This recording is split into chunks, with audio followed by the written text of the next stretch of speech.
ബിനിൽ, ഇതുമായി ബന്ധപ്പെട്ട കൂടുതൽ കാര്യങ്ങൾ കൂടി ഇവർ പറയും. വീട് ഞങ്ങളെ വഴിയാണിത്. ഈ ഫസ്റ്റ് സ്റ്റാർട്ടിങ്ങിൽ ഇവർ കെട്ടുന്ന സമയത്ത് ആരുമില്ല, വീട്ടിലും ആരുമില്ല. മോൻ ജോലിക്ക് പോയതാ. മോൻ മലയാള ഫാർമസിൻ്റെ റെപ്രസെൻറ്റേറ്റീവാണ്. ഇന്ന് രാവിലെ ഇടിഞ്ഞു വീഴുന്ന ഈ ഒരാഴ്ച മുന്നേ ഇത് ഇടിയാൻ തുടങ്ങി. അന്ന് ഞങ്ങൾ വില്ലേജ് ഓഫീസർക്ക് ഒരു പരാതി കൊടുത്ത്, വിവരാവകാശം വെച്ചിട്ട്. ഇതുവരെ ഞങ്ങൾ കൊടുത്തതിന് ഞങ്ങൾക്ക് ഒരു കളക്ടർക്ക് കൊടുത്ത്. ഇത് മണ്ണെടുത്തതിൻ്റെ പിറ്റേന്ന് എത്ര സമയമായി ഇവിടെ ഈ മണ്ണ് ഡിസംബറിൽ നിങ്ങൾ ഈ നിർമ്മാണ പ്രവർത്തികൾ തടഞ്ഞിരുന്നു? തടഞ്ഞ് ഞാനിവിടെ വന്ന് കിടന്ന്, ഞാനും മോൻ്റെ ഭാര്യ കുട്ടി എല്ലാവരും കൂടെ കിടന്നപ്പോൾ പിന്നെ ഈ മണ്ണ് കൊണ്ടുവന്ന ആൾക്കാർ പറഞ്ഞ് നിങ്ങളെ മേത്തൂടെ ഞങ്ങൾ വണ്ടി ഓട്ടുന്നു. ഓട്ടിക്കോ. ഞാൻ പറഞ്ഞു എനിക്ക് ജീവനിൽ ഏതായാലും കൊതിയില്ല. ഞങ്ങൾക്ക് ഇങ്ങനെ വരികയാണെങ്കിൽ ഞങ്ങൾക്ക് അവിടെയും ഞങ്ങൾക്ക് ഒരു സുരക്ഷിതത്വം ഇല്ല. നിങ്ങൾ പിന്നെ ഇതാക്കി അങ്ങനെ ഇവർ പിന്നെ ആദ്യം രാവിലെ ഒരു പോലീസുകാർ, അതിങ്ങനത്തെ പോലീസുകാരെന്താ രാവിലെ, അതായത് ഡിസംബറിൽ നിർമ്മാണ പ്രവൃത്തി തുടങ്ങി, നിങ്ങളത് അന്ന് തടഞ്ഞിരുന്നു. പിന്നെ അതിന് ശേഷം ഇത്തരത്തിൽ നിർമ്മാണം പിന്നെ ഇവരോട് പറഞ്ഞ് ഞങ്ങൾ കൗൺസിലറുടെ അടുത്ത് പറഞ്ഞ് ഇത് കൗൺസിലറുടെ അടുത്ത് ഇവർ അന്ന് പോലീസുകാർ പറഞ്ഞ് എന്താ പറയുക 7 മീറ്ററൊക്കെ വിട്ടിട്ടേ ഇവർ കെട്ടുള്ളൂ. ഞാൻ പറഞ്ഞു ഇത് അങ്ങനെ ഇത് നോക്കുമ്പോൾ 7 മീറ്ററും ഇല്ല, 5 മീറ്ററും ഇല്ല. അങ്ങനെ ഞാൻ കൗൺസിലർ വന്നപ്പോൾ ഞങ്ങൾ ആ വിടവ് കൂടെ നോക്കിയിട്ട് ഞങ്ങൾ പറഞ്ഞു ഇതാ ഇതിൻ്റെ തൊട്ട് പുറകിൽ എത്ര വീടുകളുണ്ട് മുകളിൽ? ഇനിയിപ്പോൾ 2 വീട്, ഇവിടെ 2 അപ്പുറത്തേക്കല്ല, നമ്മളത് അടുത്ത് 4 വീട്. ആ ഭാഗത്ത് കൂടെ റോഡ് ഉണ്ടോ? ഇല്ലില്ല, ഓർക്ക് അവിടെ അതിലെ റോഡുണ്ട്. ഞങ്ങൾക്ക് സ്ഥിരം നടക്കുന്ന വഴി ഇതാണ്. ഞങ്ങൾക്ക് വണ്ടി കാർ വരെ ഇതിലെ പോകൽ ഞങ്ങൾ കൊണ്ടുപോയി ഞങ്ങൾ അവിടെ വെക്കലുണ്ട്. ഇവിടെ ഇപ്പോൾ ഈ നിർമ്മാണ പ്രവൃത്തി നിങ്ങൾ തടഞ്ഞതിന് ശേഷം ഇവിടെ പ്രവർത്തനങ്ങൾ നടന്നിരുന്നു? പ്രവർത്തനം എന്ന് പറയാൻ 30,000 ഉറുപ്പ്യ കൊടുത്ത് സ്റ്റേ ചെയ്യിച്ചിട്ട് ഇവർ ഇന്നലെയും മെഞ്ഞാന്നൊക്കെ പണിയെടുക്കുക. അവധി ദിവസങ്ങളിലൊക്കെ ഇവർ കഴിഞ്ഞ സാറ്റർഡേയിലൊക്കെ ഇവർ പണിയെടുത്ത്. കാരണം ഞങ്ങൾ പിന്നെ പുറത്ത് ആരും വരില്ല വിളിച്ചാൽ. അങ്ങനെ പിന്നെ മെഞ്ഞാന്ന് ഇടിയാൻ തുടങ്ങിയപ്പോഴാണ് ഞങ്ങൾ വില്ലേജ് ഓഫീസർക്ക് ഞാൻ വിവരാവകാശം വെച്ച് കൊടുത്തത്.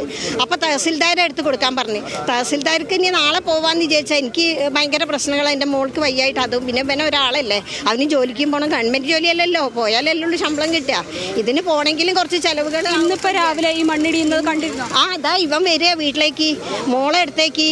ഞാൻ മോളെ അടുത്തുനിന്ന് ഇവൻ ചായ കുടിക്കാൻ അങ്ങോട്ട് വരുമ്പോഴാണ് ഇടിഞ്ഞ. അമ്മ ഞാൻ ഇവിടെ കുടുങ്ങി കിടക്കുക, അവിടെ അതാ ഇടിയുന്നാന്ന്. ഞാൻ അങ്ങോട്ടില്ല. എത്ര പേരുണ്ടായിരുന്നു ഇവിടെ ജോലി എടുക്കുന്നവരൊന്നും നമുക്ക് അങ്ങനെ കാണാൻ കഴിയില്ല. അതിൻ്റെ ഇടയിൽ കൂടെ ഇവരെ എഞ്ചിനീയർ വന്ന് ഞങ്ങൾ അയൽവാസിനെ ഭീഷണിപ്പെടുത്തൊക്കെ ചെയ്തിരിക്കുന്നത്. അവിടെ നിർമ്മാണ പ്രവൃത്തി തടഞ്ഞുമായി ബന്ധപ്പെട്ടാണോ എഞ്ചിനീയർ വന്ന് ഭീഷണി? അത് ഒരു സ്റ്റേ കൊടുത്തതിന് അവരെ നേരെ പോയി ഭീഷണിയൊക്കെ മുഴക്കിയിട്ടുണ്ട്.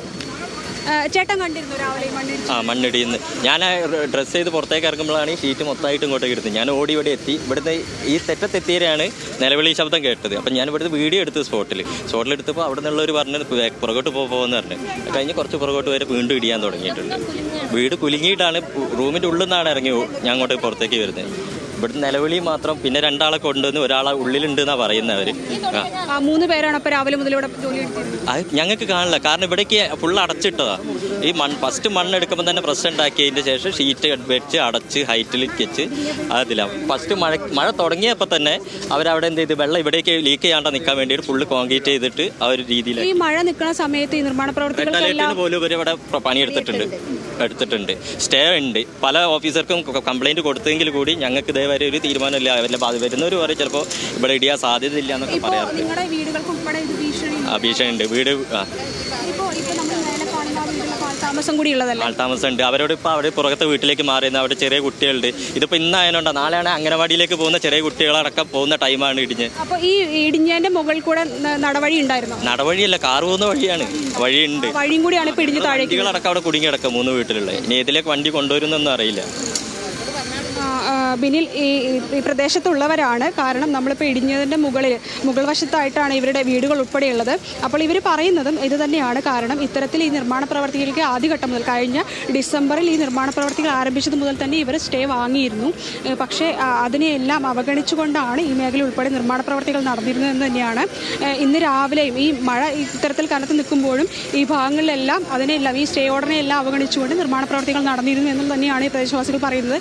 ഇപ്പോൾ ഇവരുടെ വീടുകൾക്കുൾപ്പെടെ, കാരണം ഇപ്പോൾ നമുക്ക് ദൃശ്യങ്ങളിൽ തന്നെ കാണാം, നമ്മുടെ ക്യാമറാമാൻ നിതീഷ് ആ ദൃശ്യങ്ങൾ നമ്മളെ കാണിക്കും. കാരണം ഇപ്പോൾ ഇടിഞ്ഞതിൻ്റെ മുകളിൽ വഴി ഉണ്ടായിരുന്നു, കാർ ഉൾപ്പെടെ പോകുന്ന വഴി ഉണ്ടായിരുന്നു എന്നുള്ളത് തന്നെയാണ്. കാരണം നമുക്കറിയാം കോൺക്രീറ്റിൻ്റെ ഉൾപ്പെടെ ചെറിയ ഭാഗങ്ങൾ അവിടെ ഇപ്പോഴും ഇടിഞ്ഞ് വീണതിൻ്റെ മുകളിലായിട്ട് നിൽക്കുന്നത് നമുക്ക് കാണാം. ഈ ഭാഗങ്ങൾ ഉൾപ്പെടെ വാഹനങ്ങൾ ഉൾപ്പെടെ കൊണ്ടുപോകുന്ന വഴികളുണ്ടായിരുന്നു.